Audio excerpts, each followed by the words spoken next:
Apreciados amigos, celebro muchísimo que estemos en la ciudad de Bogotá adelantando esta semana la seguridad ciudadana en un trabajo concertado y compartido entre el Banco Interamericano de Desarrollo y la Policía Nacional de Colombia. Quiero empezar por hacer las siguientes reflexiones. Hace ya algunas décadas, después del fin de la llamada Guerra Fría, se empezó a desarrollar un concepto que en inglés se conoce como VUCA, pero que en español se conoce como VICA. Volatilidad, incertidumbre, complejidad y ambigüedad. Las amenazas globales a la seguridad se guían hoy por esos elementos. Volatilidad, no sabemos en qué momento una situación o de terrorismo o de agresión a otra nación o algún incidente de ciberataque puede llevar a generar demasiadas tensiones en el ámbito global. Incertidumbre, estas situaciones generan afectaciones en la ciudadanía y sus percepciones que pueden terminar afectando de manera integral la reacción colectiva y la adaptación colectiva. Complejidad, porque estamos en un entorno de seguridad que cada vez se hace más complejo por la multidimensionalidad de los fenómenos criminales, entre ellos los de los crímenes transnacionales, donde gravitan conductas como narcotráfico, trata de personas, trata de especies, comercio ilegal de minerales, etcétera, etcétera. Y tenemos una situación adicional que guarda relación con la ambigüedad. Conceptos que pueden variar en sus definiciones y en las interpretaciones o que tienen distintas formas de ser atendidos desde el punto de vista legislativo. ¿Por qué esto se ha hecho más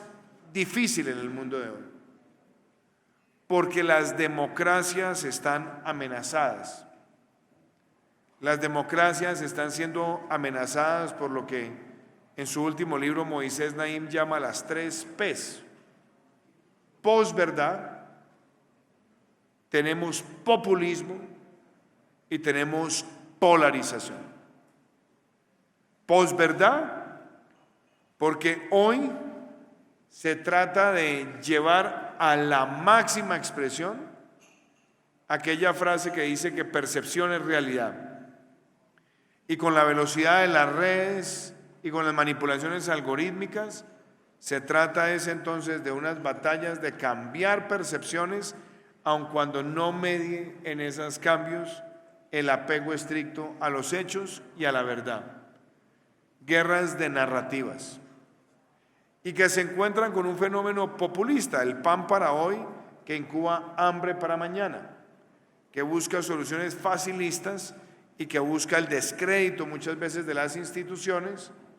para que a partir de ese descrédito y la pérdida de esperanza y la confusión y el rechazo social se construyan aspiraciones de carácter político que también acentúan el fenómeno de la polarización para fracturar ciudadanos, para fracturar sociedades. Entonces, ese VICA y esas 3 P's son muy pertinentes en la conversación de la seguridad ciudadana,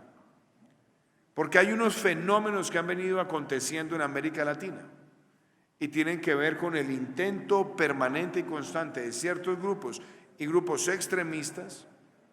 de deslegitimar y generar desconfianza frente a la fuerza pública, generar rechazo, generalizar situaciones de conductas individuales y por lo tanto llevar a que la sociedad reaccione siempre con fervor en contra de la institucionalidad que presta los servicios de seguridad. Y de hecho se han encontrado muchísimas narrativas para atentar contra la institucionalidad policial,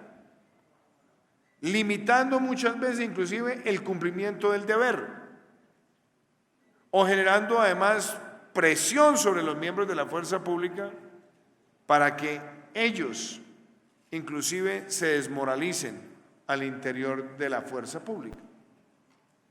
Estos fenómenos que se encuentran hoy también con circunstancias de terrorismo urbano de baja intensidad o de lo que para algunos son considerados movimientos moleculares,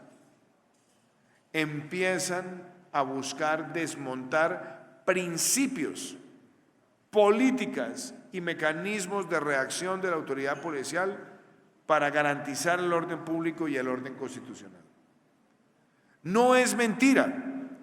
que el caso de los escuadrones antidisturbios en el mundo constantemente están puestos en tela de juicio, atacados, y se utiliza su reacción y su funcionamiento como si se tratara de fuerzas represivas, cuando en realidad lo que se trata es de fuerzas especializadas que tienen el propósito de mantener el orden y hacerlo minimizando los incidentes fatales. Es muy importante tener esto claro, porque lo que hemos visto en lugares de Europa y que se ha traído a lugares de América Latina tiende a que esa afectación institucional y en la confianza sirva para el propósito de combinar todas las formas de lucha. Porque es en esa combinación de las formas de lucha de sectores radicales como se quiere poner a la sociedad en un chantaje para que la sociedad ceda a sus pretensiones. Esto no es ciencia ficción, es realidad. Y me parece pertinente situar toda esta conversación en el propósito de este encuentro y de valorar por qué las transformaciones policiales hacen parte de la manera en la cual se enfrentan esas amenazas a la institucionalidad. En el caso particular de Colombia, tenemos una fuerza pública que nos ha permitido a hoy, llevando un periodo presidencial, a tener de manera consolidada y promedio la menor tasa de homicidios en más de 40 años. La menor tasa de secuestros que tenga Colombia desde que se llevan esos indicadores. Pero también lograr, por ejemplo, en la política antidrogas, las mayores incautaciones de drogas realizadas por Colombia, la mayor destrucción de laboratorios alcanzada por Colombia, y tenemos a hoy estadísticas que nos permiten decir que al cierre del año 2021 nosotros tuvimos en materia de lesiones personales resultados que estuvieron por debajo de las cifras del 2019, que logramos que los hurtos, por ejemplo, de residencias se hayan reducido a su mínimo en los últimos 5 años, que el hurto al comercio tenga el mismo patrón, que el hurto de automotores tenga también cifras por debajo de las del 2019, y tenemos, por ejemplo, también una reducción de delitos como la extorsión comparativamente con el año 2019, y tenemos también una reducción en delitos sexuales que es inferior a la del año 2019, a la del año 2020, a la del año 2018. Y tenemos algo también muy importante que destacar, que cuando el contexto se ve para el año 2022, en lo que va corrido de este año frente al año 2021, tenemos que en todas las modalidades de hurto consolidadas hay una reducción del 2.8%.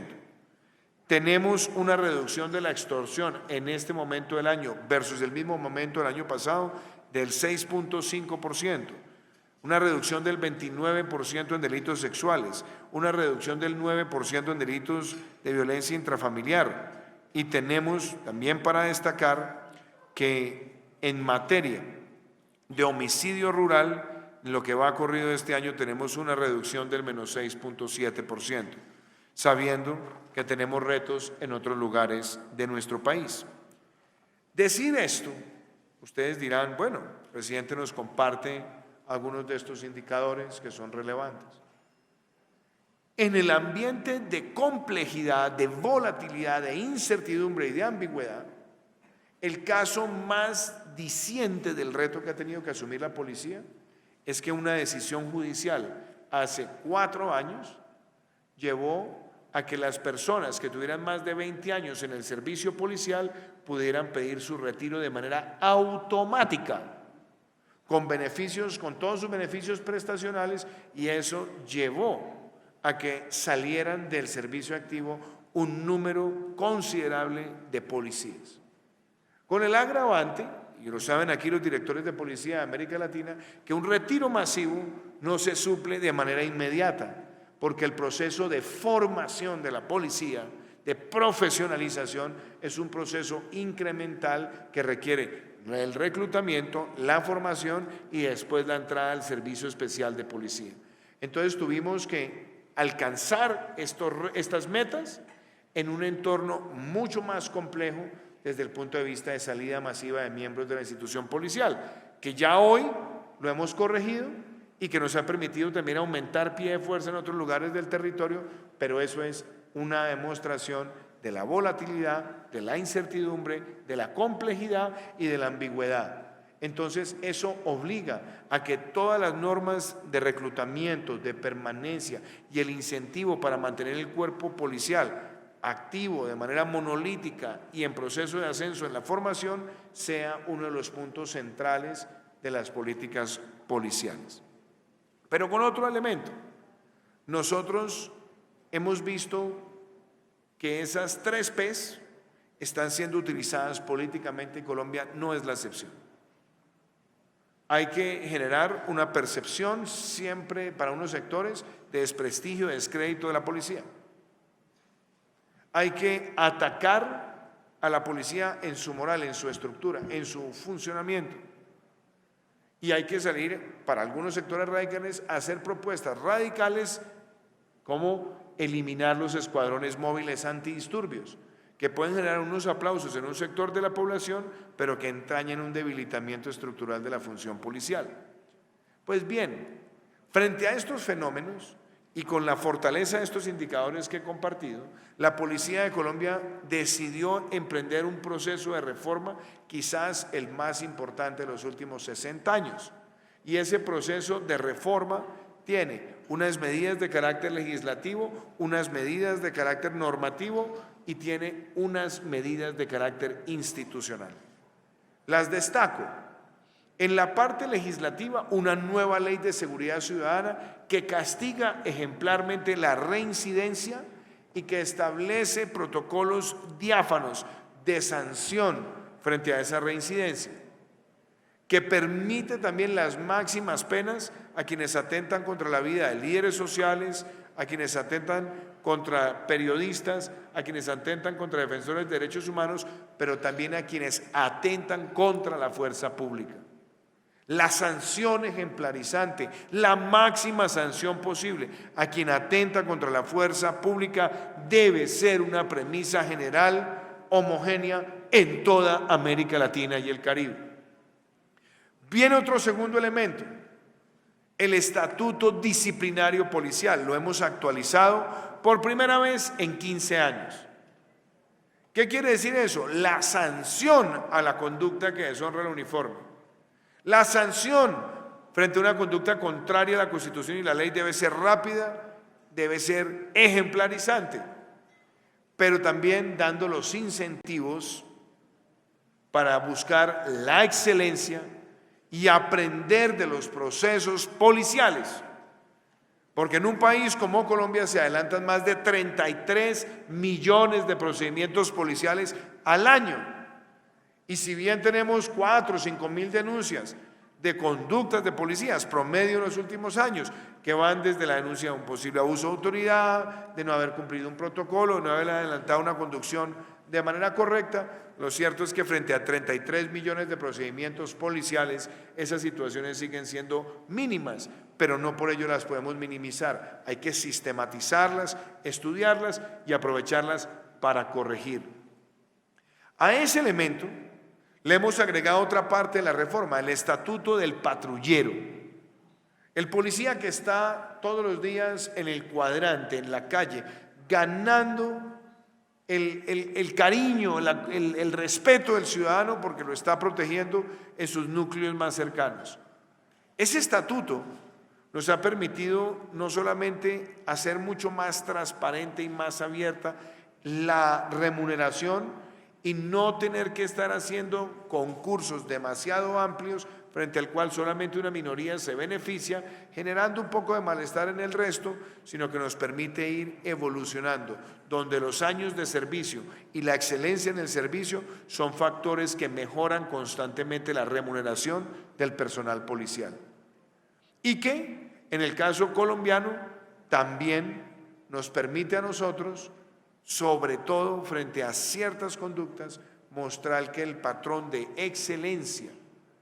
y la posibilidad de tener mejores valoraciones frente a las actividades en el terreno, incluyendo la puesta en marcha de body cams, sistemas de rastreo y seguimiento balístico, que permitan saber si el arma fue activada y en qué circunstancias de modo, tiempo y acción, todo esto nos fortalezca a la Policía Nacional. Pero vienen los cambios también en materia de uniforme y visibilidad. El uniforme que porta hoy el general Vargas es un uniforme que hace más visible al ciudadano el nombre de quien está en la labor policial. Esas intervenciones vienen también con el código QR para que el ciudadano que quiera saber más sobre quien está adelantando un procedimiento lo pueda hacer, pero viene también acompañado de que el uniforme no es un tema ornamental, es un tema de seguridad, va con estándares internacionales y lo respalda también una nueva doctrina en materia de derechos humanos, donde hoy tenemos un comisionado civil para hacer el seguimiento y monitoreo de la política de derechos humanos de la policía, tener la capacitación para todos nuestros policías durante todos los ciclos de formación de oficiales y suboficiales en materia de derechos humanos y hacer un reporte anual sobre la implementación de estas políticas. Creo que con esto se está dando un impulso adicional, pero también, viendo el esfuerzo de Colombia, hoy tenemos que hacer referencia a las nuevas amenazas y a una serie de elementos que yo quiero dejar aquí planteados. Las reformas policiales y el fortalecimiento de la seguridad ciudadana necesitan más recursos. Colombia ha logrado tener un fondo de seguridad conocido como el Fonsecon, a partir del cual hemos financiado estaciones de policía, equipamientos de motociclistas, policías en como motociclistas, tener también los sistemas de comunicación, mejorar la indumentaria antibalística, mejorar el acceso a lectores biométricos, tener, por ejemplo, los helicópteros que pueden llegar con cámaras de precisión a detectar movimientos criminales, mapas de calor, tecnologías de inteligencia artificial, y creemos que esa experiencia del Fonsecon es vital para nuestro país, hasta el punto que gracias a esos aportes que ha hecho el Fonsecon, hemos podido en un caso como la ciudad de Bogotá aumentar en 4.000 policías, lo que va de nuestro gobierno, el pie de fuerza y dárselos con una dotación que sea acorde a las necesidades de seguridad ciudadana de la ciudad. Pero necesitamos que esas inversiones del Fonsecon se adelanten con más celeridad. Y de hecho estamos ya hoy hablando con el BID, con la doctora Natalia Alvarado,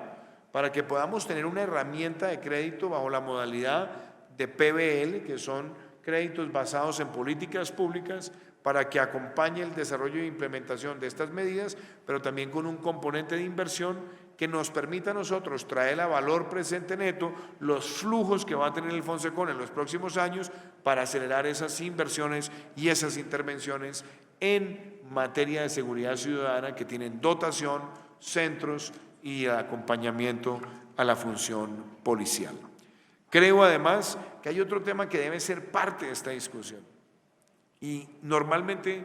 en América Latina las fuerzas de policía, siempre la ciudadanía reclaman, capturen al delincuente.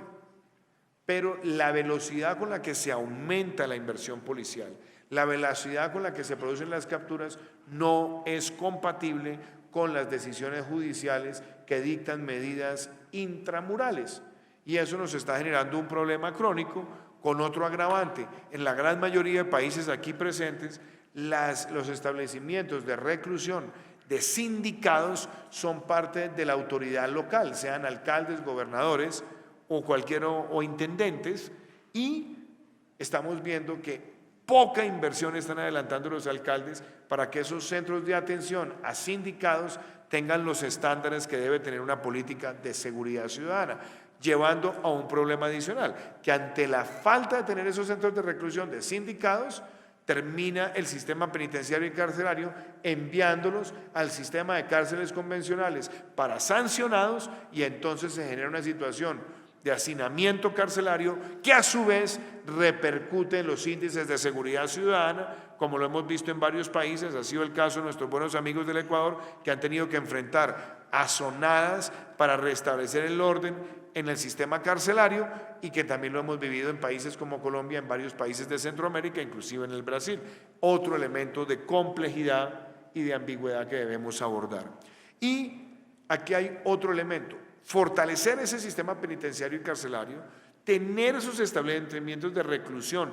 de sindicados, pero tener en paralelo una mejor política de prevención frente al delito, y ahí entramos en la órbita de la convivencia ciudadana, donde tenemos que abordar en la microgerencia cómo desarticulamos las redes de microtraficantes, cómo liberamos entornos escolares, cómo destruimos las ollas, como llamamos acá en Colombia, a donde se distribuyen drogas en espacios urbanos, cómo hacemos extinción de dominio y cómo protegemos también a esa policía especializada. Y hay un tema al cual quiero hacer referencia, que tiene algunas implicaciones con la coyuntura en nuestro país, pero que tenemos que ver esto no solamente con la debida importancia, sino también como un tema que tiene que ser propio de la preocupación de la seguridad ciudadana. Los delitos sexuales, los delitos contra niñas y adolescentes requieren una acción determinante, porque hemos visto que muchos de estos delitos se han agravado con ocasión a la pandemia, en entornos familiares y también en entornos extrafamiliares. Y tenemos en este momento circunstancias en nuestro país que ameritan esas intervenciones. Hemos visto en colegios públicos y en colegios privados situaciones de abuso de menores. Y yo creo que este tiene que ser un espacio para que en medio de esta conversación, porque eso es seguridad ciudadana, y cuando se generan esas situaciones también se detonan incidentes de estrés postraumático que, si no se manejan a tiempo, pueden ser incubadoras de conductas gravísimas en la sociedad. Ya hemos logrado la imprescriptibilidad en Colombia de los delitos contra niñas y adolescentes, porque se precisa que muchas de estas conductas no se denuncian inmediatamente, sino se demoran unos años. Esa imprescriptibilidad es fundamental, pero se requiere también una labor preventiva. Y yo hoy voy a darle instrucciones muy precisas al Ministerio de Educación, al Ministerio de Defensa, al Ministerio del Interior, al Instituto Colombiano de Bienestar Familiar, para que antes de 60 días tengamos una claridad sobre un protocolo que tiene que regir en los colegios públicos y en los colegios privados, en todo el entorno escolar, para que se le pueda dar formación a todos los niños, niñas y adolescentes sobre qué circunstancias constituyen abuso, sobre cómo esos abusos deben ser prevenidos, sobre cómo pueden denunciar y sobre todo sobre la base de que ninguna denuncia quede sin un registro. Así, sobre esa denuncia al día de mañana se pueda determinar que no hubo lugar, tiene que quedar un registro, porque muchas veces vemos circunstancias de criminales que tienen un comportamiento distinto en el tiempo, y puede que la víctima que se intentó hoy no lo fue, pero la que es mañana sí. Entonces debe tener sistemáticamente ese registro de información. Y eso implica también otro elemento: Debemos tener mecanismos de denuncia mucho más próximos y mucho más rápidos frente a esas circunstancias cuando se presentan esos temas frente a niñas y adolescentes. Y tenemos también que dentro de la libertad de cátedra a la cual tienen las instituciones todo su derecho en el pleno ejercicio, profundizar la educación sexual y reproductiva, pero con otro elemento que también hará parte de esta política que requiere una acción inmediata. Ojo, el comportamiento de los profesores y los protocolos de comportamiento de los profesores y el comportamiento también de las directivas del sistema escolar. Porque esto ¿qué requiere? Que los profesores también se guíen bajo un protocolo. Al existir un registro de denuncias, se tiene que saber un profesor que pasa de un colegio a otro o que está en un colegio, si tiene denuncias en su contra, cuándo se presentaron, qué procedimientos se activaron, qué sanciones hubo lugar. Y por supuesto también lleva a que la decisión de los directivos de los colegios no sea discrecional sobre qué tema se le debe dar un manejo discreto o no discreto, sino que tengan que regirse también por un protocolo absolutamente diáfano e incontrovertible, donde un directivo de un colegio al cual se le lleva una denuncia tiene que darle el trámite a la denuncia de manera inmediata con las autoridades competentes, que tienen que ver con las autoridades que hacen inspección y vigilancia en materia de educación, como es el caso de Bogotá, la Secretaría de Educación, pero también tiene que hacerse con el ICBF y con la Policía de Infancia y Adolescencia. Y eso también nos permite a nosotros avanzar en términos de investigación y sanción ejemplarizante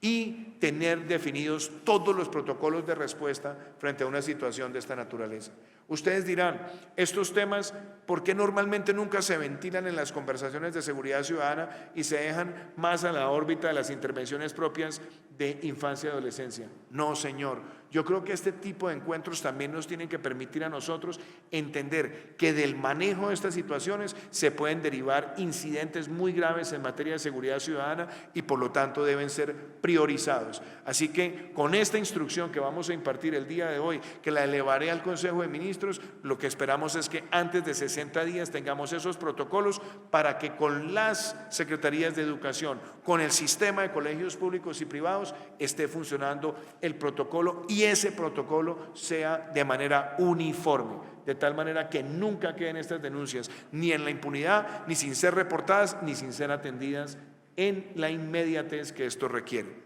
Y eso me permite llevar a este mensaje. Las policías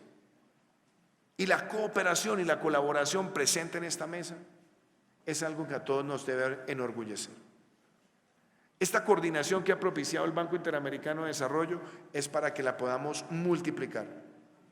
Ya hemos hecho grandes trabajos en materia de antinarcóticos, en materia de lucha contra el terrorismo. Hoy lo que esperamos es que el hecho de compartir nuestras experiencias sea también para que las intervenciones en materia de policía de cuadrante, de policía de turismo, de policía en materia de ciberseguridad, de policía en materia de protocolos y colaboración con Interpol y Europol, nos permita a todos decir que hoy más que nunca, frente a esta volatilidad, esta incertidumbre, esta complejidad y esta ambigüedad, la mejor respuesta es la colaboración, la unificación de estándares, la unificación de protocolos, la unificación de bases de datos y que por esa vía también podamos contener esas agresiones a las que constantemente por circunstancias políticas se expone la fuerza pública y entendamos lo siguiente, queridos amigos, la seguridad no es ni de izquierda ni de derecha. La seguridad no es un tema de ricos y pobres. La seguridad no es un tema ambiguo. La seguridad es un valor democrático. Sin seguridad, ningún ciudadano puede ejercer a plenitud sus derechos y por lo tanto la protección de la seguridad es esencial en toda la actividad pública. Pero la seguridad también es un bien público y la seguridad, cuando no se tiene, golpea mucho más cruel al más vulnerable. Porque el ciudadano vulnerable que no tiene cómo pagar por un servicio de seguridad personal, que tiene que transitar muchas veces en zonas grises de las ciudades, en zonas de tolerancia o en zonas de abuso criminal, ese ciudadano debilita su calidad de vida y por ende se empobrece. Eso quiere decir que al defender la seguridad como ese bien público, estamos generando equidad. Porque es a ese ciudadano, al más vulnerable, a quien más rápido y de mejor manera tenemos que responder en este servicio. Y hay muchas personas que ven las políticas de seguridad como un vaso medio vacío. Yo lo veo como un vaso medio lleno. Claro, tenemos que seguirlo llenando con una multiplicidad de acciones, pero hoy, cuando ustedes empiecen a exponer lo que ha ocurrido en cada uno de sus países, se van a dar cuenta que lo más importante